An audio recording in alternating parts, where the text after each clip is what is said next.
Hey guys, just finishing up this fender repair on the electric motion.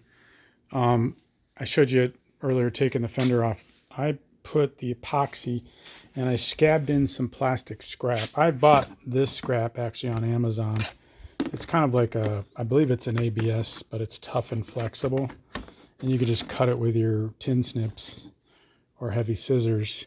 And I scab it in is what I do. You can see one chunk there and one chunk there. This fender just got split all the way down. It's not real pretty because I tried to super glue it first. I shouldn't have bothered with that, but I didn't care because it's going to be a war fender.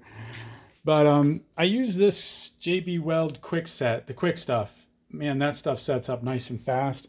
This thing's only 10-15 minutes old and it's ready to go practically. I mean, it's still soft. It may be soft underneath, but I'm going to reinstall it because it's not even gummy anymore.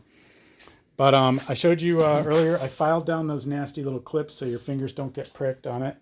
And I'm just going to throw this fender back on. It's nice to have a fender that, doesn't, that you have a little support when you on the very tail end of the bike on a heavy duty descent or what have you. So there you go. That epoxy works great. Scab in some plastic. You might have some scrap plastic around the house. I always find something, but I've been doing this scabbing in of repairs on fairings for a long time and plastic on motorcycles.